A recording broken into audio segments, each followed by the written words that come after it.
Hello guys, welcome back to our channel. তো দেখো আজকে আমি রেডি হয়ে গেছি। তো আজকে হচ্ছে আমার দিদির বান্ধবী বিয়ে। তো এখন আছে হলদি, বুঝতেই পারছো প্রচণ্ড রোদের মধ্যে বেরোতে হবে। চলো।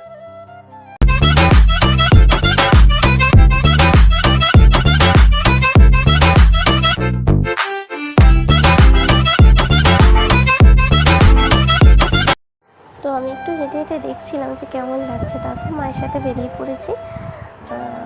রোদের মধ্যে তো ছাতা নিয়ে যেতেই হবে। তারপর যেতে যেতে দেখলাম যে রাস্তার মধ্যে দেখো একটা বয়স্ক লোক এরকম ঝাঁট দিয়ে দিয়ে গমটা পরিষ্কার করছিল। ওখানে একটা মুদিখানার দোকান ছিল।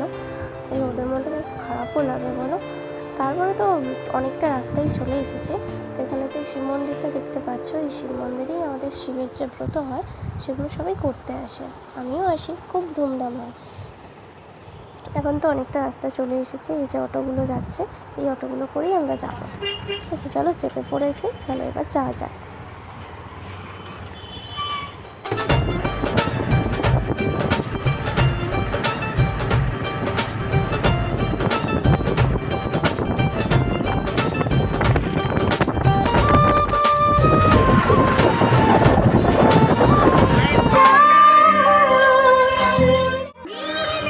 তারপর এই যে ঢুকে গেছে প্যান্ডেলের মধ্যে। তো আমার দাদাভাই এই প্যান্ডেলের ডেকোরেশনটা করেছিল।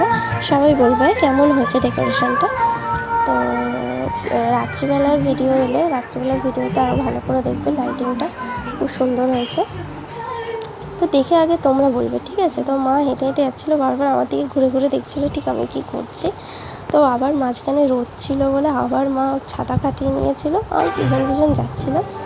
তো তারপর এই যে দিদিদের বাড়িতে চলে এসেছি। তারপর হলদির ওখানটা কী সুন্দর সাজানো হয়েছে।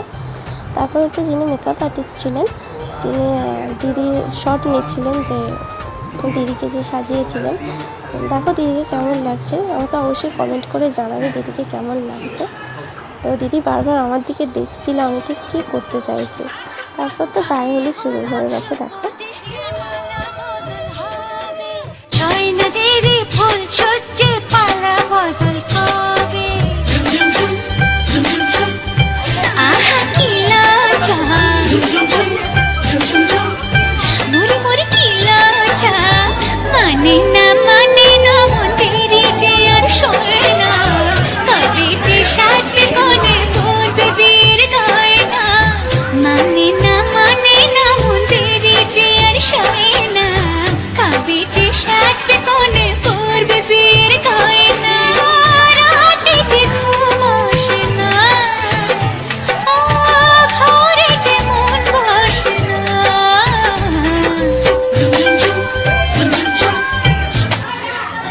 তারপর তো গায়ে হলুদ পর্ব হয়ে গেল। সবাই মিলে দিদিকে হলুদ মাখাচ্ছিল, আমার দিদিও হলুদ মাখাচ্ছিল, দুটো বন্ধুতে ফটো তুলছিল। তো তারপরে তোমাদেরকে তত্ত্বগুলো দেখালাম। এবার স্নান করাতে নিয়ে গিয়েছিলো, আমার আর যাওয়া হয়নি, আমি তখন খেতে বসেছিলাম। তো তখন এই যে দিদিকে নিয়ে আসছে, আমি বসেছিলাম, আমি বসতাম না, আমি বসেছিলাম শুধুমাত্র আমার দিদি আমাকে গোলাপ দেবে বলেছিল, ঠিক আছে। তো ওই জন্য আমি বসেছিলাম।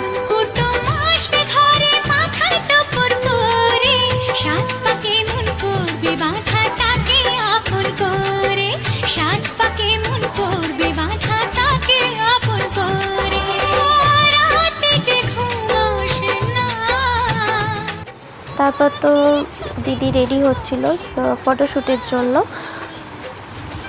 তো তোমরা সবাই অবশ্যই কমেন্ট করে জানাবে আমার দুটো দিদিকে কেমন লাগছিল সেজে। তো তারপর ফটোশ্যুট শুরু হয়ে গিয়েছিল, নানা রকম পোজ দিতে বলছিল, আর ন্যাচারাল হাসিটা আনার জন্য মানে ক্যামেরাম্যানেরা একটু হাসাচ্ছিল দিদিকে, যাতে ন্যাচারাল হাসিটা আসে। আসলে বিয়ে হয়ে যাওয়ার জন্য, মানে বিয়ে হয়ে গেলে মেয়েদের মন এমনিই খারাপ হয়, তো তাই জন্য প্রত্যেকটা মেয়েরই মনটা খুব একটা ভালো থাকে না। তো তাই জন্য ক্যামেরাম্যানরা একটু ন্যাচারাল হাসি আনার জন্য যা তা বলছিল, সেগুলো আর আমার ক্যাপচার করা হয়নি। তো অবশ্যই জানাবে কেমন হয়েছে আমার এই ভিডিওটা। অবশ্যই দিদিদের কেমন লাগছে সেটাও আমাকে জানাবে, যার বিয়ে তাকে কেমন লাগছে। আর রাতের যে ব্লগটা করেছি, সবাই বিয়ের কোণে বা আমার দিদি যেমন সেজেছে বা যা যা আমি মজা করেছি, আমরা সবাই মিলে যেমন মজা করেছি সবটাই আর একটা পরের ভিডিওতে আসছে। তো তারপর দেখো শুরু হয়ে গেছে আশীর্বাদ। এখন যিনি ব্রাহ্মণ ছিলেন তিনি আশীর্বাদ করছিলেন। তারপরে হচ্ছে যে দিদিটার বিয়ে ছিল এটা ছিল তার বাবা, তো তিনি আশীর্বাদ করছিলেন। আর ওইদিকে কাকিমা বসেছিলেন, মানে দিদিটার মা বসেছিল, এই তো চোখ মুছেই যাচ্ছেন। মানে সত্যি খুব কষ্ট হয় মায়েদের। আমি যদিও জানি না, তবে আমার দিদির যখন বিয়ে হয়েছিল আমি সেটা ফিল করেছি আমার মায়ের দিক থেকে। তো তারপর কাকিমাও আশীর্বাদ করছিলেন। তো এইসব দেখলে একটু সবারই কান্না চলে আসে। তো দিদিটারও খুব মন খারাপ হচ্ছিল।